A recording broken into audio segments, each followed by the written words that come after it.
Dr. Brynn Winegard is an award-winning professor and expert in building better business brains.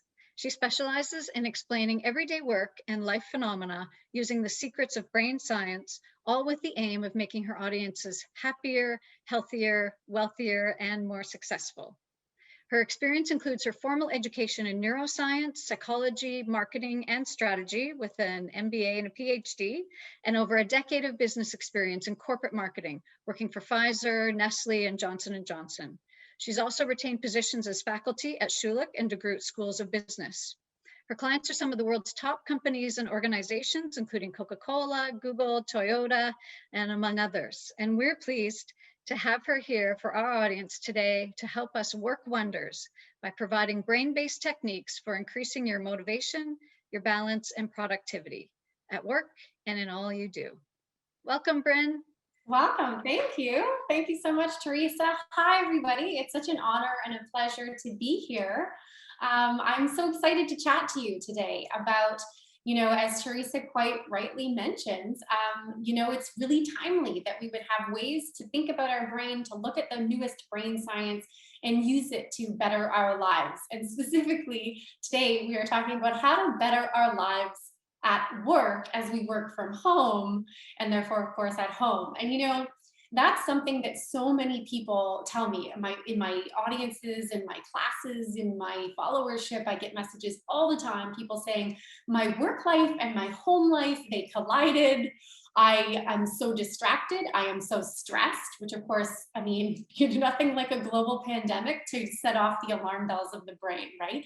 There's constant threat, volatility, uncertainty.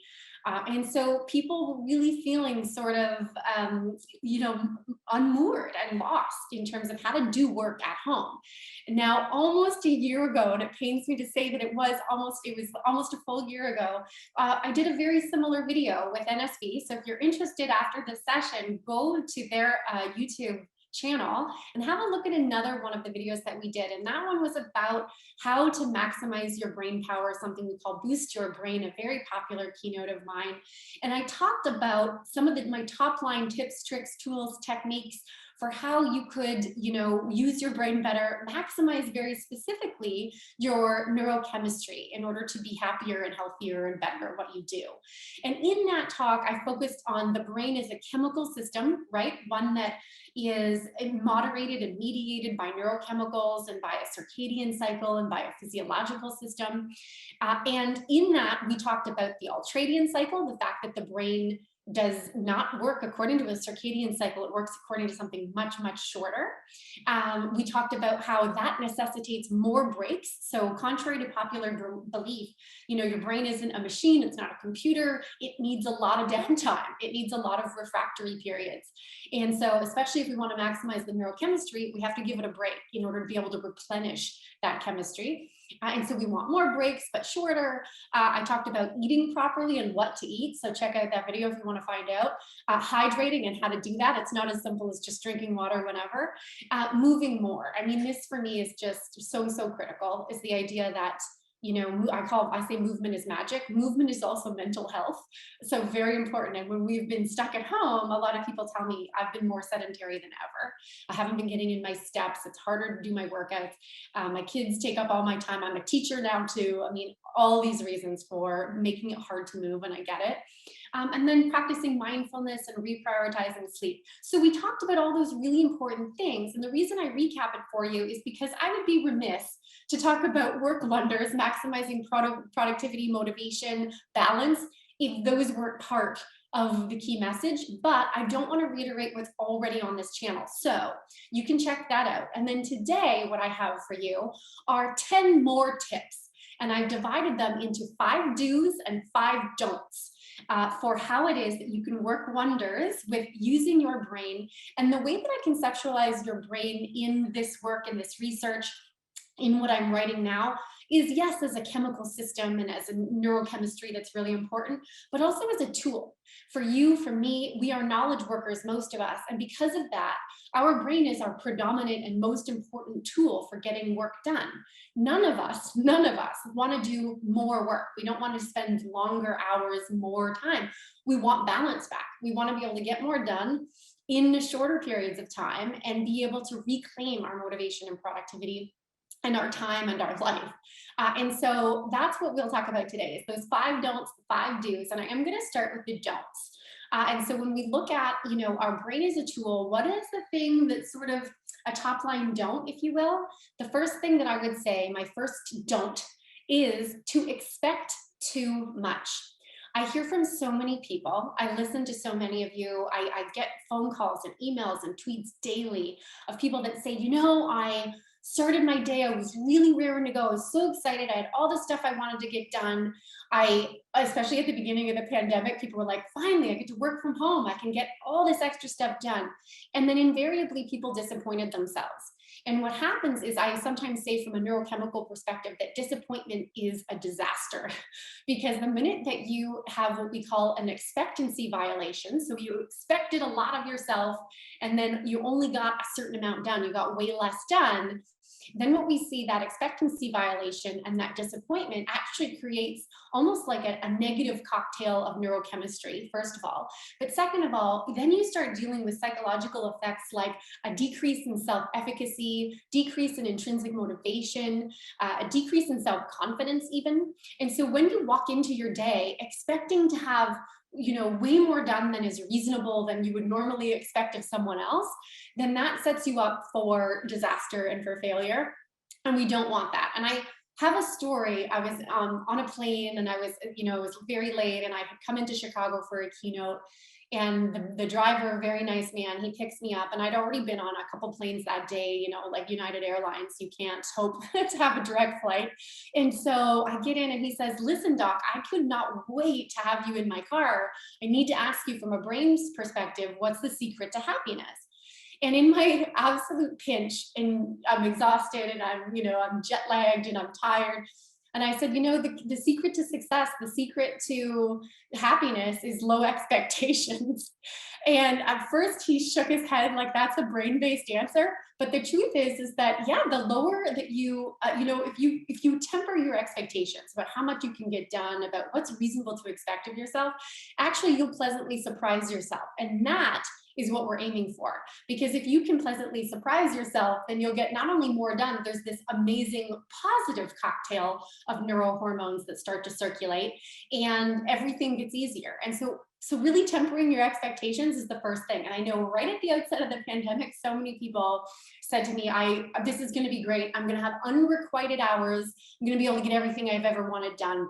And actually, I would say, do less of that. You really start to parameterize your expectations and decrease them.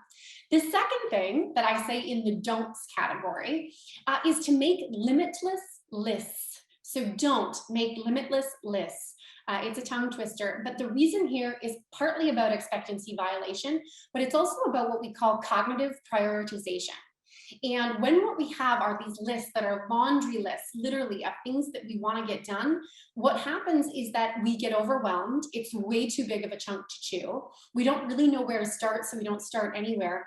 And the challenge with all of that is that then you invariably end up in that disappointment cycle again, which of course we don't want. And there's another reason. What I often say is, if what you can do is take that list and then edit it down, almost like that old adage, I would have written a shorter letter if I'd had the time, because editing takes time. You have to take your own list and edit it down. And when you do that, you get to something we call the rule of one.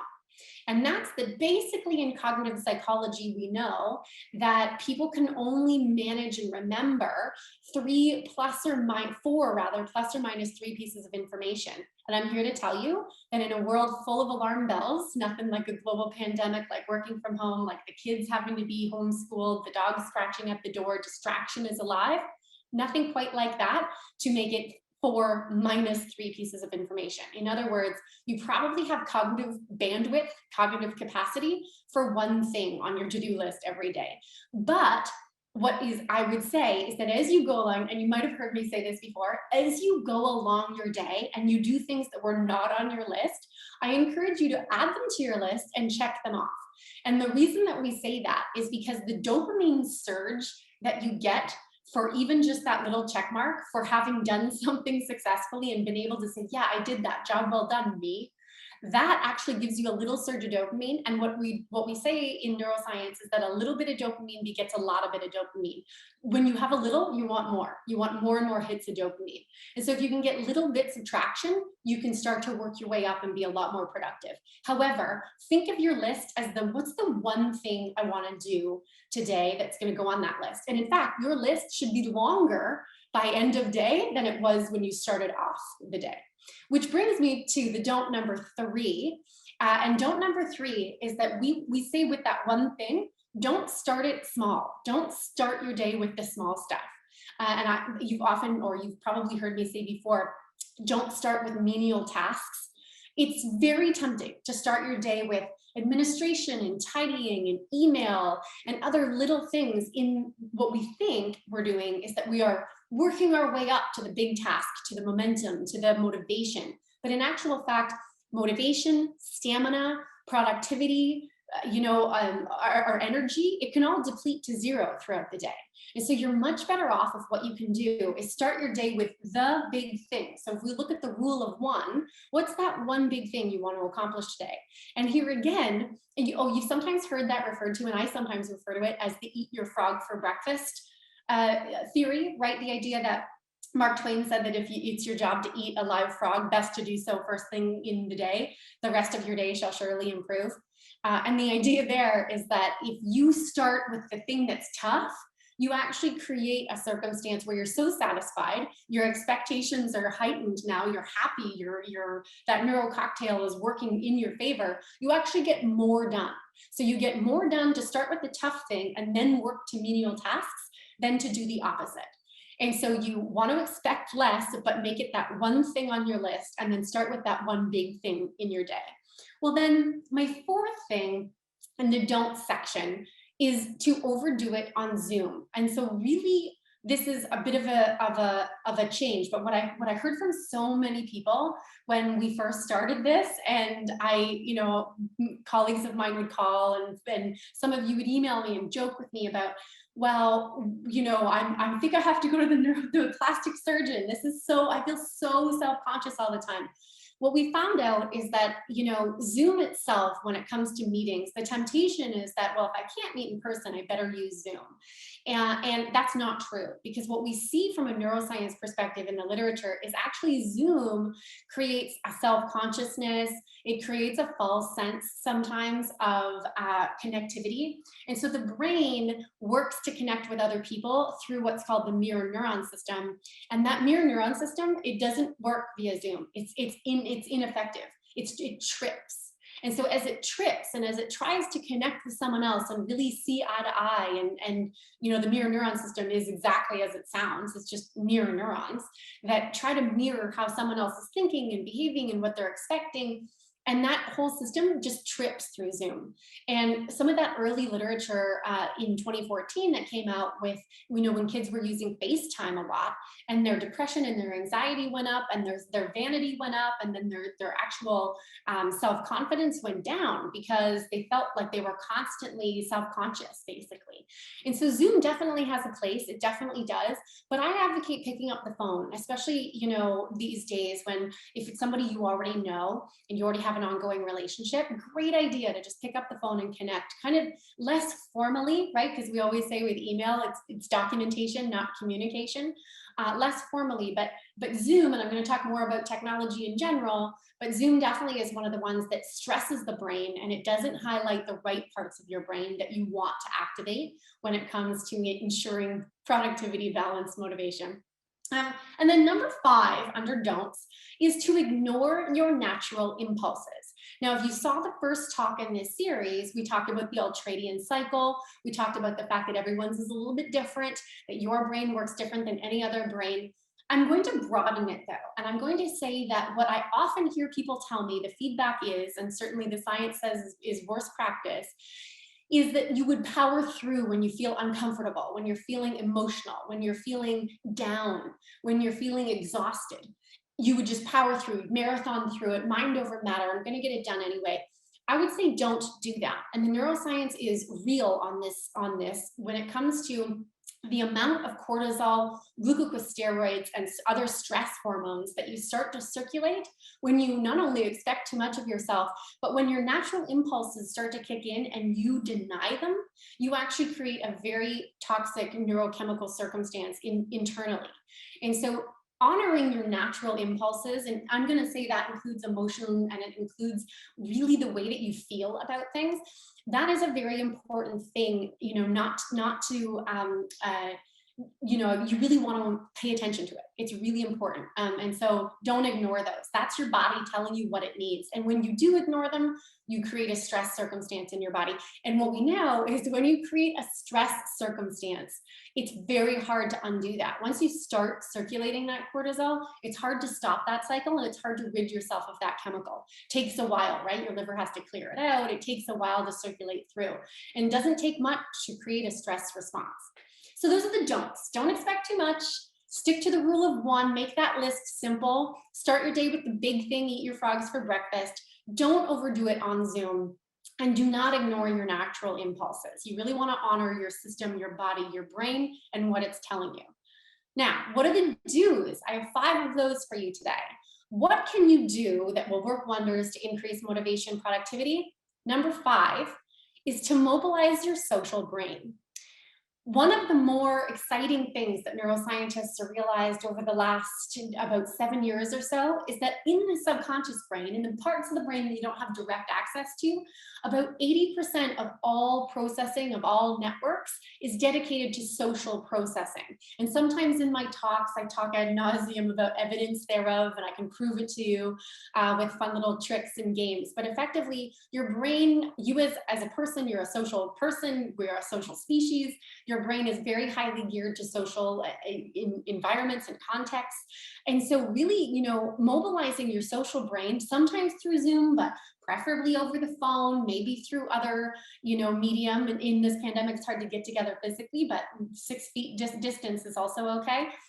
Actually helps with your brain's ability to budget for its own energies, for your brain's ability to innovate, to think creatively, to think, frankly. And so we get a lot of our inspiration and eureka moments through conversations with others.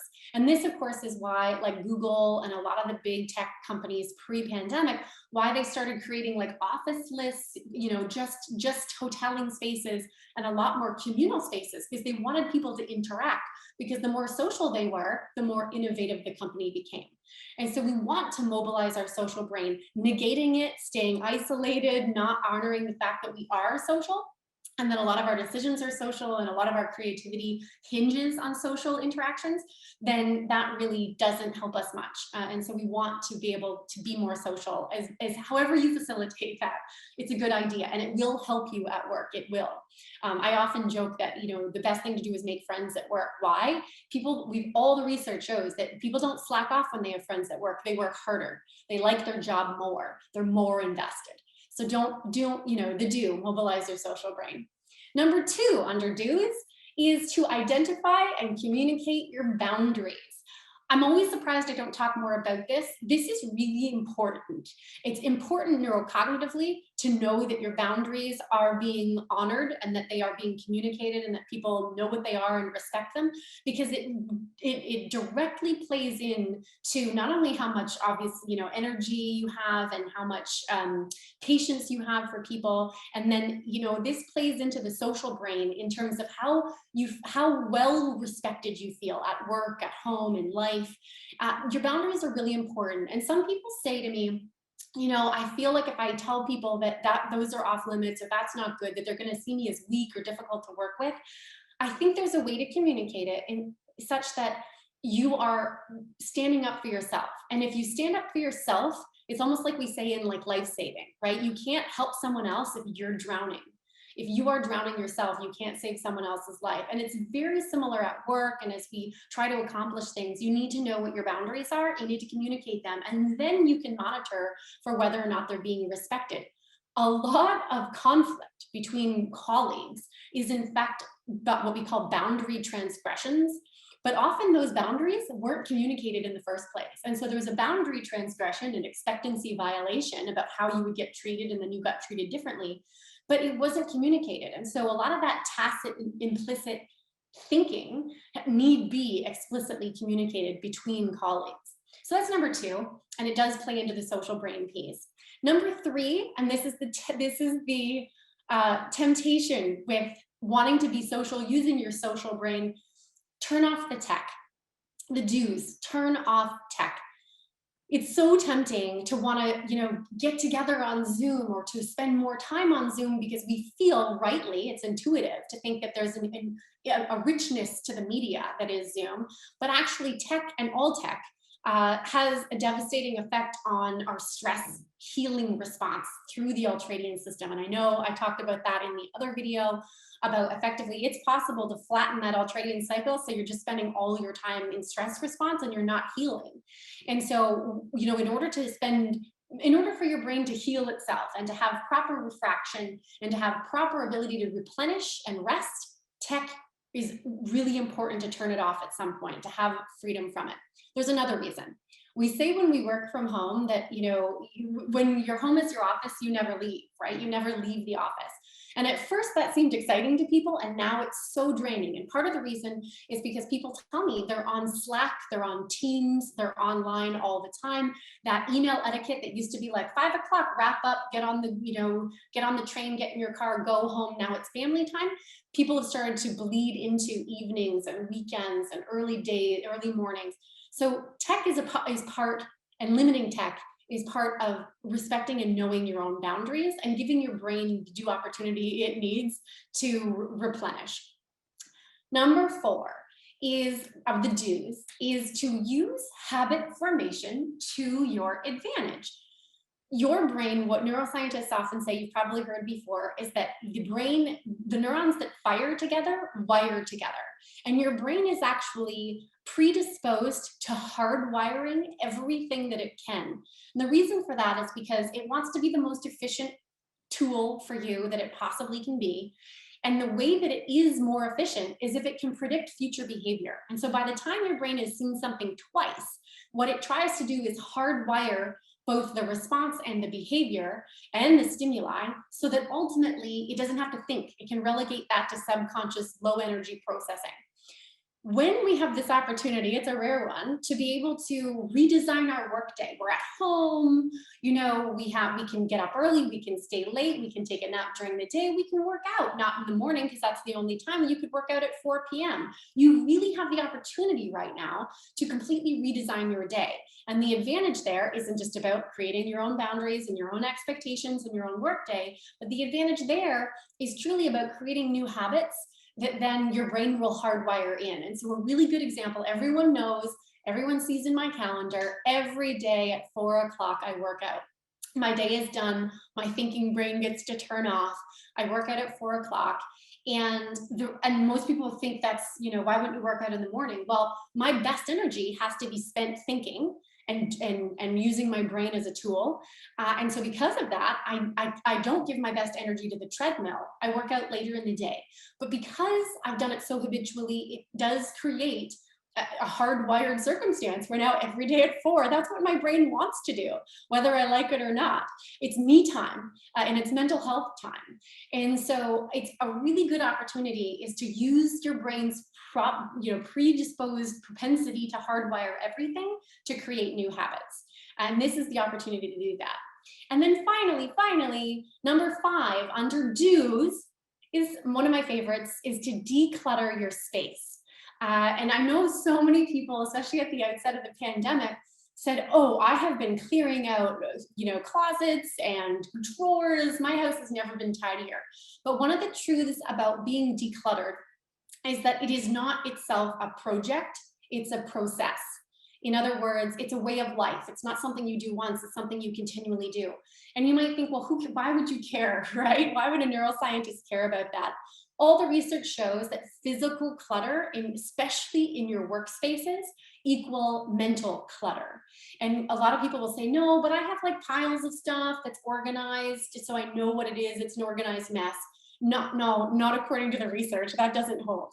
According to the research, especially your workspace needs to be something that is decluttered cognitively and mentally. And what that'll do is free up bandwidth It frees up cognitive capacity. It gives you a sense of an ability to get things done that you want to get done. And so those are my top 5 do's. Mobilize your social brain, communicate your boundaries properly, take time to turn off your tech, use habit formation to your advantage during this whole time as you recalibrate your daytime. That'll help you with balance, and it'll also help you honor your natural impulses, which of course is really important.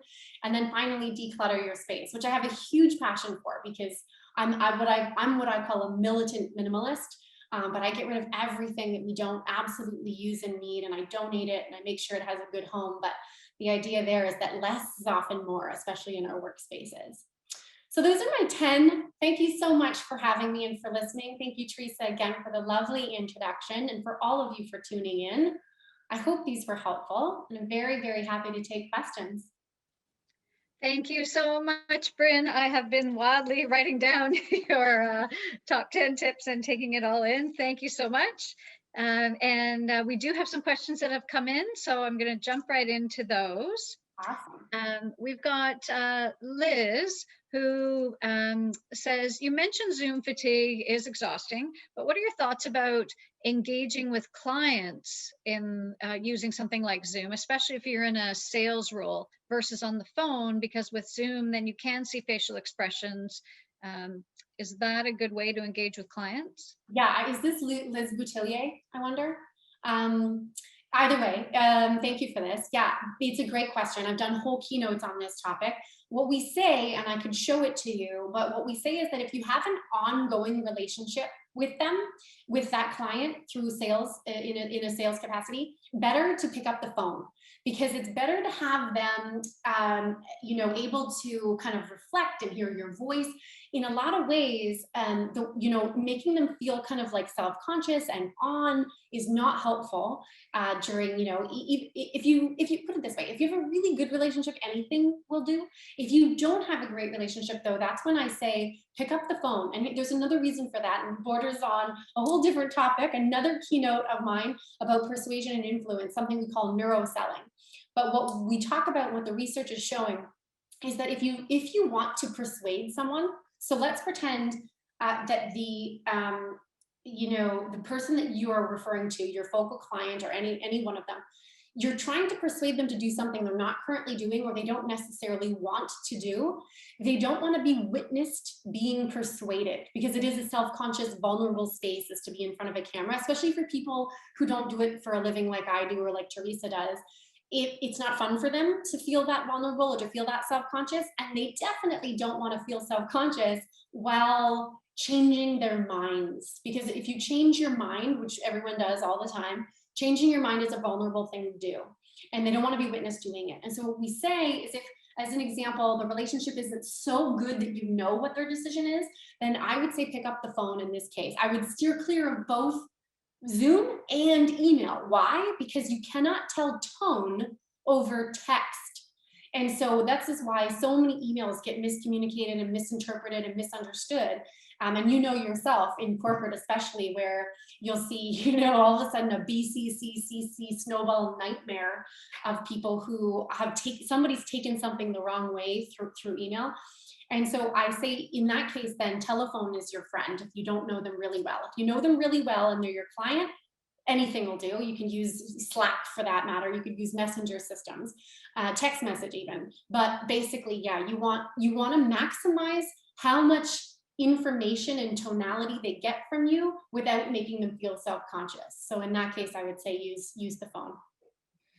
Hope that helps. Thank you. Yes, and clarifying the different types of relationship that you have with people and which style of communication might work best. And that seems to align with something that Marlene was mentioning about understanding how your client wants to be communicated with. Yeah. So they may make it clear as well.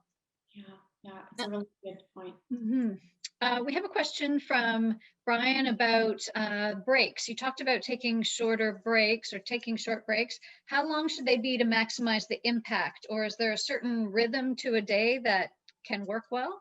Yes, thank you, Teresa. Brian, great question. It is in the video previously, so I encourage you to go to that at the end of today. But basically for, you know, the rule of thumb is that our ultradian cycles cycle on a 90-minute, 20-minute cycle. So 90 minutes of working attention span, 20 minutes of downtime, of rest time. However, what we found is that technology actually shortens this cycle. And so what happens is we think, and you know, right, because the kids that grew up with video conferencing, they grew up with video games, they're really tech savvy, really tech heavy. Those are the kids with short attention spans. And so what we've shown is even in adults that didn't grow up with the internet or with video games like myself, what happens is that that whole cycle still gets shortened. And so what we think is that you have a working attention span in your ultradian cycle of about 45 minutes. And then what you need is about 15 minutes. So 45, 15 fits into a nice hour block. You need about 15 minutes of rest and downtime for your your systems to kind of recalibrate. Your brain is a very spongy, very sensitive organ. And so it depletes itself quickly. And it's doing a lot of hard work. Like it's taking up 40% of all the calories you eat, 40% of all the oxygen you breathe. It's expensive to run. And so you can see that you need to give it time to rest. But what they say is you don't want that break to be more than 20 minutes, because what the research shows is that the minute that break was longer than 20 minutes, you actually kind of lost your train of thought, and it was something we call code switching. But all of a sudden, then you lost the plot on what you've been working on. And so if you don't take at least 15 minutes, then you don't get the right refractory period, the right healing response. But if you take longer than 20, you lose the plot, you lose your train of thought, and that decreases productivity. So it's between that 15 and 20-minute range is perfect for your brain. And there was another client of Teresa's, in fact, like of ours, who I spoke to and emailed me later and said, great, thanks. Now all my employees think they can take a break 15 minutes every hour.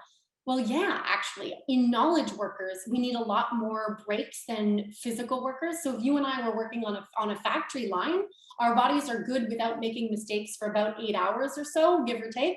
Our brains are much less productive, are much more sensitive. And so we actually do need a lot more breaks. However, the ROI is there. So if you do take those breaks, you get it back in spades in terms of your productivity. So that's good news. I'm saying take more breaks, just make them short, but more than you think you need, in fact. Yeah. Thank you so much. And speaking of time, I know we are just packing in a lot in this session. We've gone over our time, but there's still questions coming. So to those that need to leave, we thank you for joining us so far. And Brynn, if you're okay, maybe we'll go just for 5 more minutes and squeeze in the last couple. Okay. I love it. Anytime. Okay, great. Thank you. We have a question from Joanne, which speaks to habits.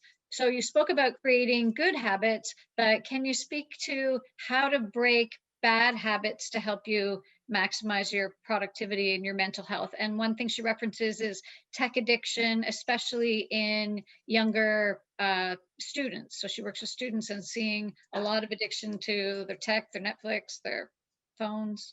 Yep. Yeah. So thanks, Joanne. Great question. The answer is a different addiction, a more functional one. And it doesn't sound great, but I don't know if you've ever researched addiction. You'll know in especially rehab facilities, as an example, the reason that they buy cigarettes by the carton is because in order to get somebody off of one addiction like heroin, a worse addiction, the way to overwrite those same addictive neural networks is to give them a new addiction.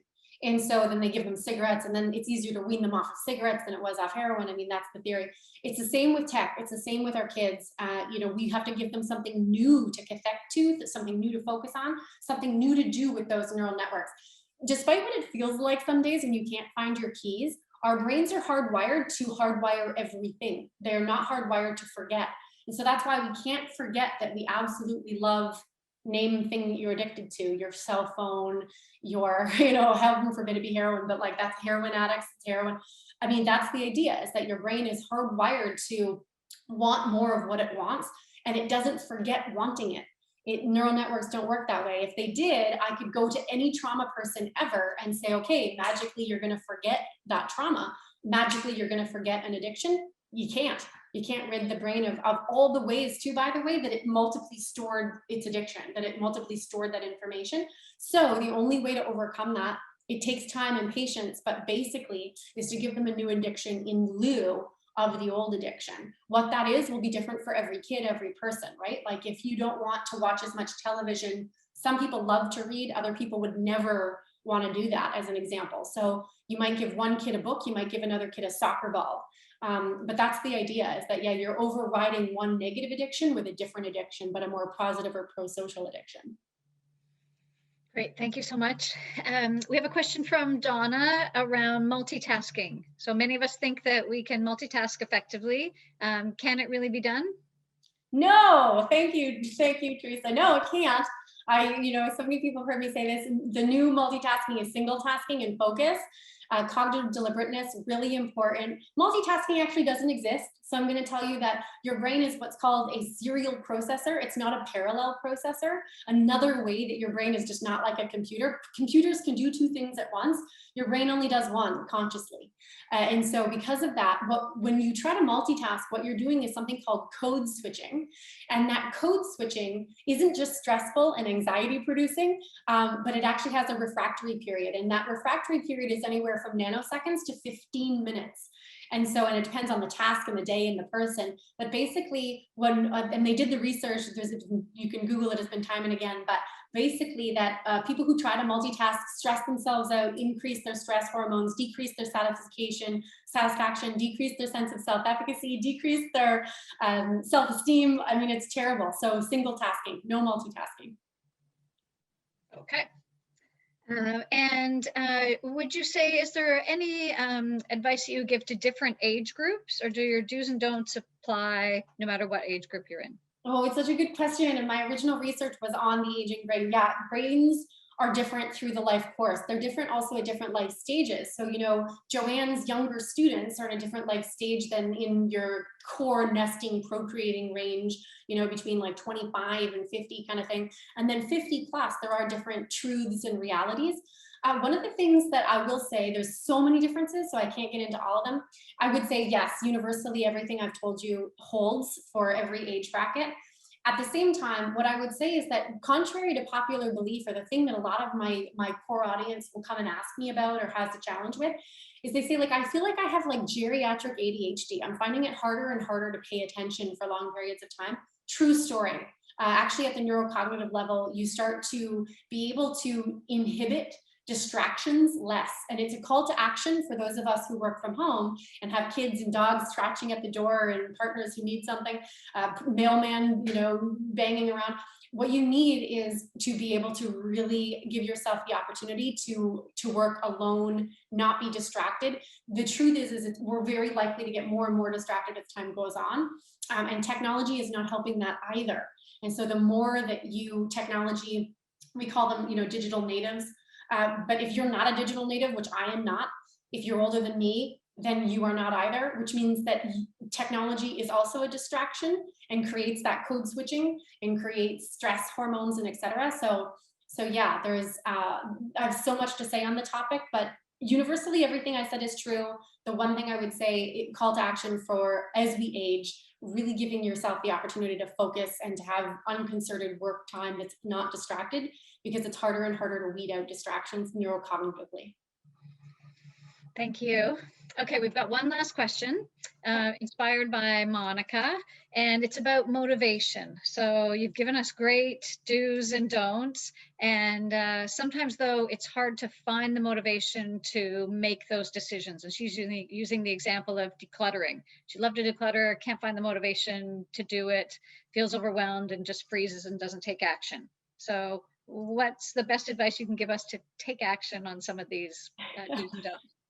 So the number one is to break it up into little chunks. So don't, if it's a whole house worth, that's going to be overwhelming to anybody. Little tiny bits, right? Rome wasn't built in a day. Like the idea that you say, I'm going to do this square foot in this corner, and that's going to be all.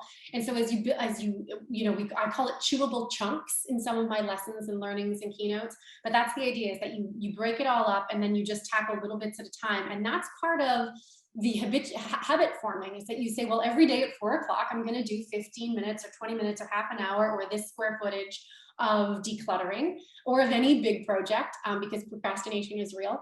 And that habit will start to create a circumstance where it's not a project, it's a process. It becomes a way of life, which is also, incidentally, on like Weight Watchers and on some of the weight loss programs, it's the same thing, right? It's creating habit So it's not a one-time thing, it's a forever thing, which sounds daunting, but it becomes something you actually look forward to and that you enjoy. There's also something that professional organizers use, which I like, which is called the 15-minute rule. And what they say is basically anybody can do anything for 15 minutes.